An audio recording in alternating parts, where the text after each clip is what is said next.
Hey ho! So this is intended, anyway, in my mind, to be the second of a series of videos about how modern Icelandic and Old Icelandic grammar, because they're both the same pretty much, work, with reference to my magic sheet of, in this case, modern Icelandic inflections. If you haven't watched the first one, then you might want to search around on YouTube a bit to make sure you found it. There should be a playlist for these. We've just talked about nouns. We've talked about the concept of a nominative noun. That's the form that a noun takes when it's the subject of a sentence, i.e. doing the verb. And we've talked about accusative nouns. That's the form that a noun takes when it's the object of a sentence, i.e. it's having the verb done to it. And now I'd like to talk about these other two kinds of shape that a noun can take in Icelandic, the genitive and the dative. So we'll do the dative first. In English we normally put them in this order, but actually in Icelandic datives quite often look like accusatives. So in the heads of Icelanders it makes more sense to put the dative next in our discussion.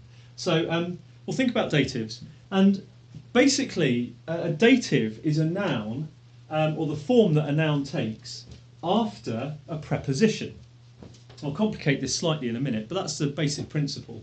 So we've seen this noun fiskur, a strong masculine noun. That's the form it has when it's doing a verb. We've seen the form that it has when it's having the verb done to it, fisk. But if you've got a preposition, let's take the word ow, which means on, then the word fish is going to have another form again when it comes after ow. So ow means on. If you drop something on your foot, you go ow. That's how you remember that it means on. And if it's a strong masculine noun, like fisker, you can now look at your magic sheet and work out what form you should expect a dative singular fish to take when it's after a preposition. And the form is going to be ow fisk I. So we put an I on the end, and it just says, oh, I'm in the dative, I'm coming after a preposition. It's also a special ending for the definite article, if we want to put it on here. So we've learnt that fiskur means a fish. Then in Icelandic you stick the definite article, the word the, on the end. They don't always put it in brackets, I'm just doing that for illustrative purposes. So fiskur in is the fish. They just do it in the opposite order from us. And we've learnt that fisk would also have in on the end, fiskin, the fish, when it's having the verb done to it. And now our fiski, on a fish, would become our fiskinum when it's after a preposition, on the fish. Okay? And all that's going on here is that these endings are saying, oh, I'm a dative, I'm singular, and that's just saying I go after this preposition. So prepositions just put things into the dative. Forgive me, I may not have, you may not have learned previously what a preposition is, and I certainly haven't explained it. So just to make sure we're okay with prepositions, a preposition is a little word that tells you the position of something. That's why it's called a preposition. So these are words like on, or over, or off, or beside. Sometimes to do with time as well, so it might be to do with position in time as well as space. So after, before, and so forth. So ow means on, it tells you the position of me. If I'm on a fish, then you know that I'm positioned on this fish. Ow, fisk I. So the rule of thumb is that words just go into the dative after a preposition. And you might be thinking, why bother having an ending after a preposition if you've already got a preposition? I mean, that tells you all the stuff that you need to know. We don't bother with all this in English. There are a couple of reasons for this. One seems to be that children do find it a bit easier to learn what's going on in a language if you kind of have extra signals to say, oh, this word goes with this preposition, these are having a relationship. So that seems to be partly what's going on. But also, this leads to a cool thing in Icelandic where you can put a word in a dative not because it's after a preposition, but instead of the preposition. So I could just put fiski, and then people would be like, oh, so we've got to sort of assume that a preposition has been missed out. Why? Because this word is in the dative. So let's just make a little sentence like, I am on a fish. Ég á fiski. I am on a fish, with this I saying, I'm in the dative, I'm after a preposition. Or I'm on the fish, ég á fiskinu. Ég á fiskinu. But if I was a poet and I'm like, oh, I've got one too many syllables in this sentence, or I otherwise want to show off, I might take that out and I would say, jeg fiski, and people would be like, that doesn't mean I am a fish. In that case, I would use the nominative because the fish would be me and I'm doing the verb. Jeg fisker. But jeg fiski, that says to the audience, oh, we're missing a preposition and we've got to do something we've got to put one in English to make this make sense. So that's what the dative is for. This is a pretty unlikely sentence, I have to admit. But people do use it a lot when they're sending things. So I might have a sentence, I sent it to a fish. I don't know why I'm sending it to a fish, but I am. And I would write jeg sendi. Let's I send it that. And then I could put to, which could be the word as in Icelandic, for example. But I could just have this dative ending. Jeg sendi það fiski. I send it to a fish, or I sent it to a fish. Okay?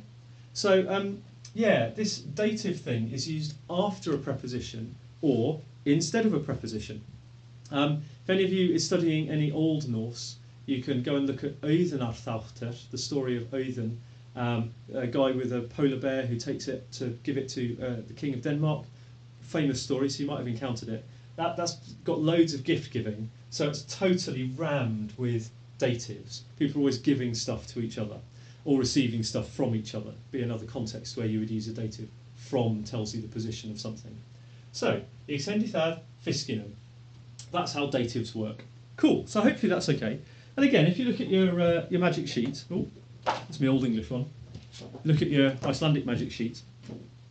You'll see that the neuter dative land is also like the masculine landi, but it has a slightly different definite article. So we have landi nu, not landinum. So, you know, we get these different endings for different categories of nouns. Different ones for masculine, different ones for neuter.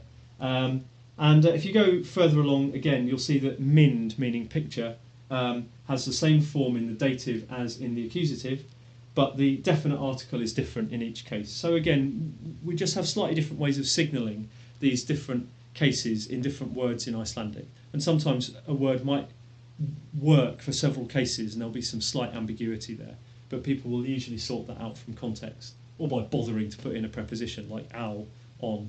Okay, so that's basically how dative nouns work. And helpfully in the plural, all the datives look pretty much the same.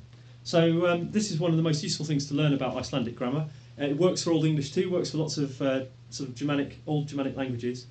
All dative plurals end in Okay, so I'd like you to repeat that after me because it's really useful.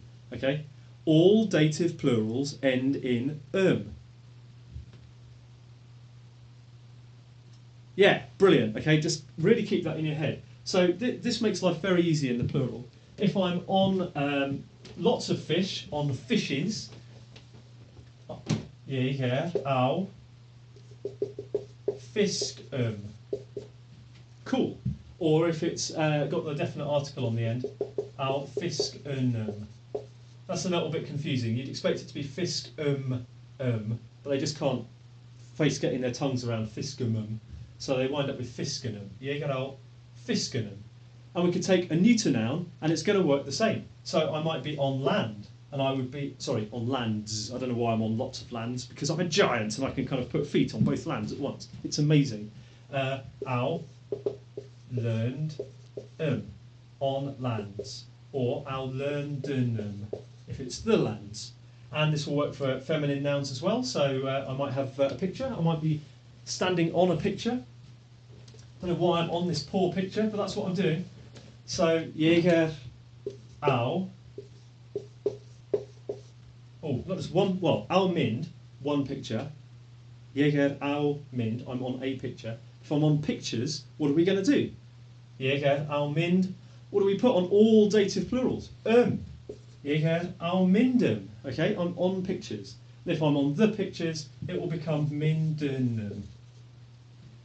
Ég á myndunum, I am on the pictures. Cool, so that's datives. Now let's do genitives, and then we've done all the weird things really that nouns get up to, and so that will be a kind of consolation.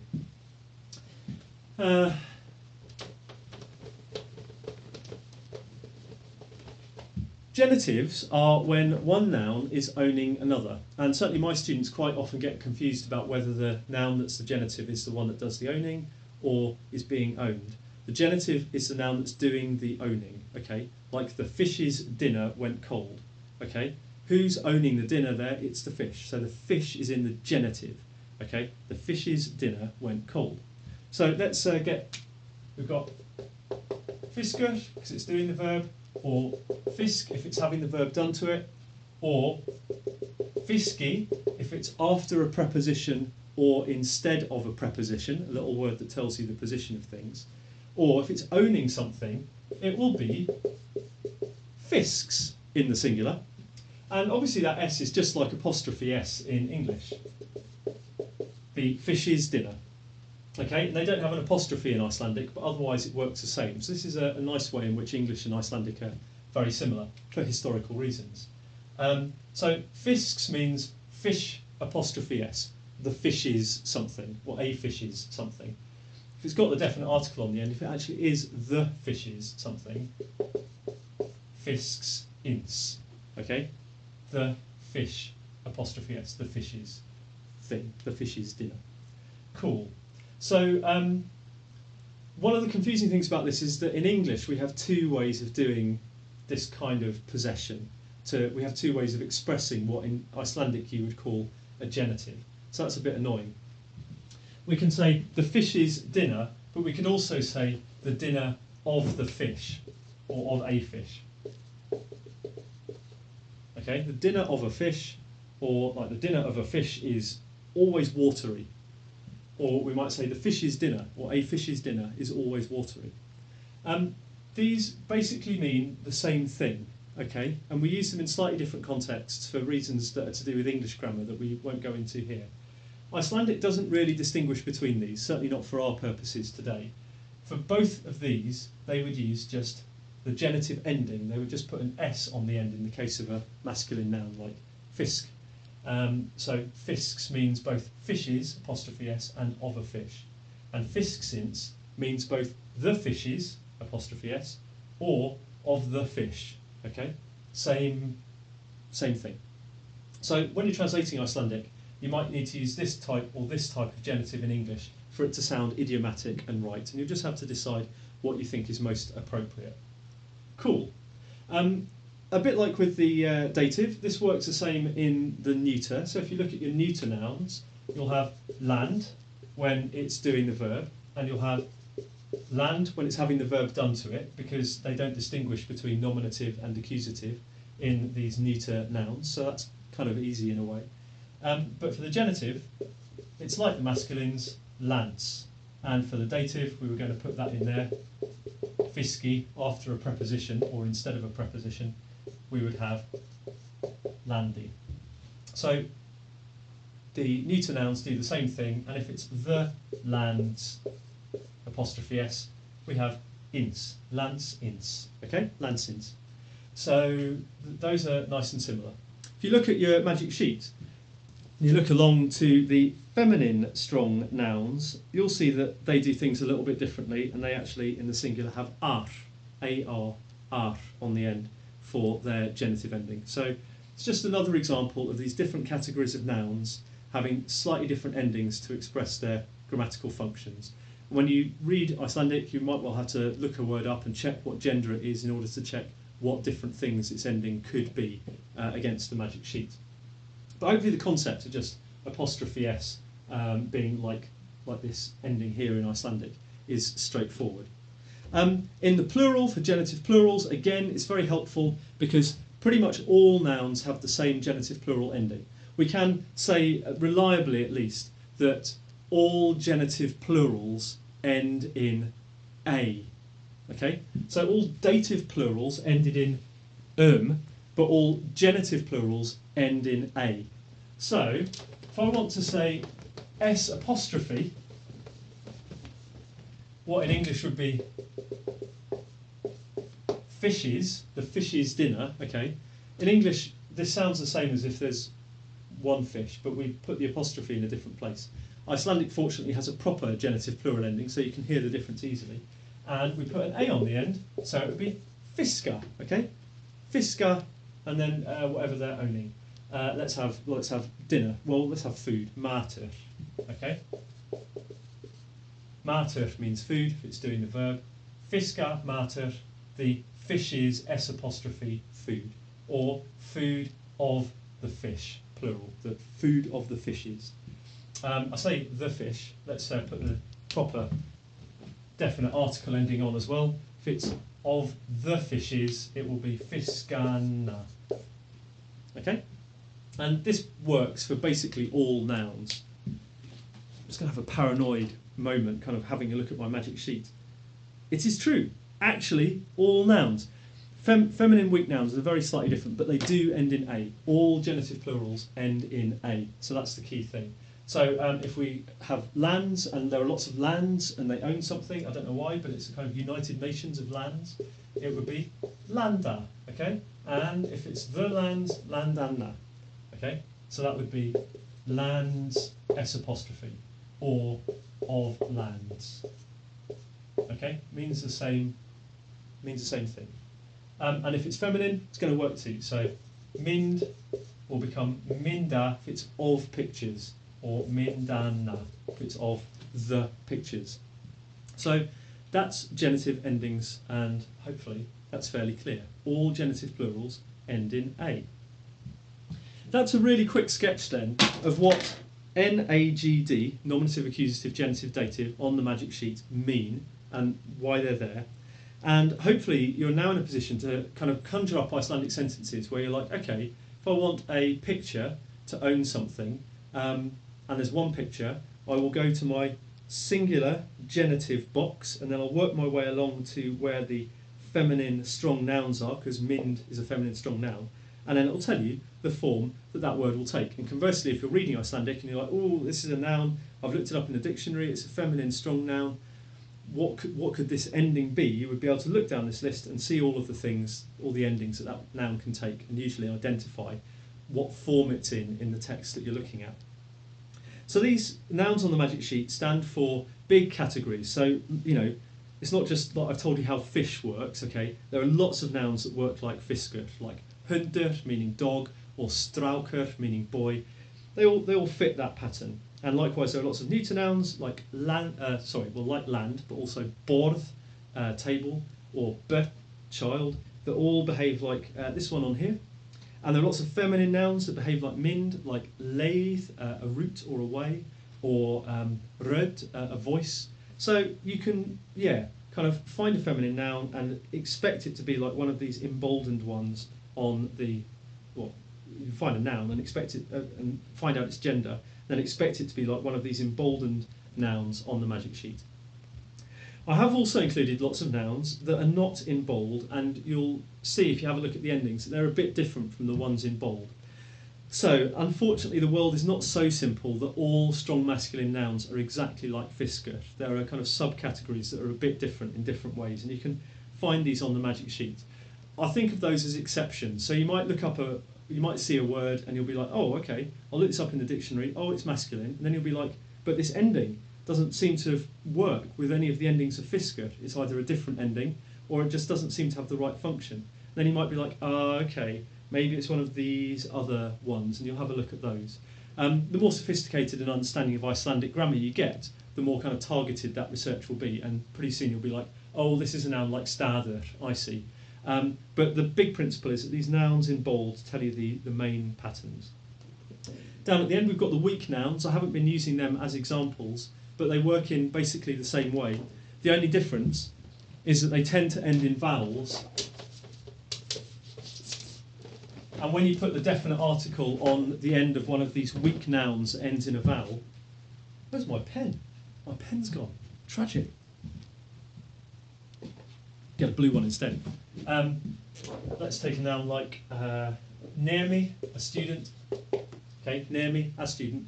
We'd expect that to become nemi in if it's got the definite article on the end and it's doing the verb. but people can't be bothered to say both of these vowels. So it just becomes nem in, and they just take the n, that last bit of the definite article. Let's think about the accusative. The accusative is nema. So rather than saying nema in, we say neman. What about the genitive? Just if it's a student and he owns something, well, it's going to have an a on the end as well. So this is one of these little bits of ambiguity. So this means a student when it's having the verb done to it, and this is a student when it's owning something, and they look the same. But if we look across to our definite article at the end of fisker, we'd expect fisks ins, and therefore nema ins, but they can't be bothered to say nema ins, so you just say nemans. Okay, so you just get rid of that I that would be there. Cool. Get that out of the way now. And likewise for the dative. Again, it's got nema, so this could be accusative, genitive or dative, this weak masculine noun, and other weak masculine nouns like it. But with the definite article it becomes a bit clearer, and rather than being nema inum, it just becomes nema num. Cool. So hopefully that's got you orientated then to roughly how the magic sheet works with nouns, and most importantly, what these letters down the side, N-A-G-D, mean, and when you might look out for those different kinds of forms. Great. We're going to move on next to adjectives. Good luck, hang in there, see you in a minute. Bye!